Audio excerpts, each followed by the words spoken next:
వేములవాడ పట్టణ కాంగ్రెస్ పార్టీ ముఖ్య కార్యకర్తల సమావేశం నిర్వహించారు. వేములవాడ పట్టణంలోని మహాలింగేశ్వర గార్డెన్స్ లో వేములవాడ పట్టణ కాంగ్రెస్ పార్టీ ముఖ్య కార్యకర్తల సమావేశం నిర్వహించారు. ఈ కార్యక్రమానికి శాసనసభ్యులు ప్రభుత్వ విప్ ఆది శ్రీనివాస్ ముఖ్య అతిథిగా హాజరయ్యారు. రానున్న ఎన్నికల్లో ప్రతి ఒక్కరూ కష్టపడి పనిచేస్తూ కాంగ్రెస్ పార్టీ గెలుపులో భాగస్వామ్యం కావాలని అన్నారు. గత ఎన్నికల్లో తాను గెలుపు కోసం కష్టపడ్డా ప్రతి ఒక్కరిని కడుపులో పెట్టుకొని చూసుకుంటానని అన్నారు. ప్రజల ఆశీర్వాదాల వల్ల ప్రజాప్రభుత్వం ఏర్పడిందని, ఎన్నికల ప్రచారం సమయంలో పార్టీ ఇచ్చిన హామీలను తప్పకుండా అమలు చేస్తామని అన్నారు. సమస్యల పరిష్కారానికి మనమందరం కలిసికట్టుగా పనిచేద్దామన్నారు. రానున్న లోక్సభ ఎన్నికల్లో వేములవాడ నియోజకవర్గం నుండి అత్యధిక మెజార్టీ ఇవ్వాలని, ఏ ఎన్నిక జరిగినా అందరూ కలిసికట్టుగా పనిచేస్తూ ముందుకు సాగాలని అన్నారు. ఈ కార్యక్రమంలో పట్టణ కాంగ్రెస్ పార్టీ నాయకులు, కార్యకర్తలు పాల్గొన్నారు. ఈ కార్యక్రమంలో పాల్పంచుకున్నటువంటి SC, ST, BC, SC cell, SC cell, BC cell, minority cell, మహిళా సెల్, కిసాన్ సెల్, అదేవిధంగా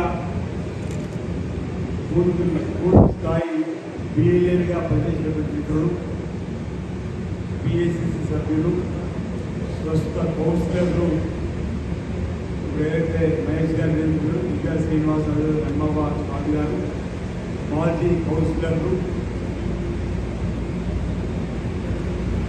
పార్టీ మిత్రులు అందరికీ కూడా యూత్ కాంగ్రెస్ అధ్యక్షుడు వారికి కూడా పేరు పేరున హృదయపూర్వక నమస్కారం సందర్భంగా తెలియజేస్తున్నా. మనం ఎన్నికల్లో గెలుపొందిన తదుపరి పట్టణంలో కానీ అనేక పల్లెల్లో, అనేక గ్రామాల్లో కూడా వెళ్ళినప్పుడు మీ అందరూ కూడా విడివిడిగా కలిసినప్పుడు మనం గెలిచిన నాడు కూడా మనందరూ కూడా ఈ ఎన్నికల్లో కష్టపడ్డ మీ అందరికీ కూడా ధన్యవాదాలు తెలియజేస్తూ అందరూ కూడా కలిసికట్టుగా ఈ ప్రాంతాన్ని అభివృద్ధి పథకంలో తీసుకుని చెప్పని కూడా మనం చెప్పుకోవడం జరిగింది. ఎన్నికల్లో గెలుపొందిన నాటి నుండి పట్టణంతో పాటు అనేక గ్రామాల్లో కూడా మనం వెళ్ళడం, ప్రభుత్వం కూడా రావడంతో ప్రజల నుంచి కూడా సమస్యల పైన మనపై ఒత్తిడి పెరగడం,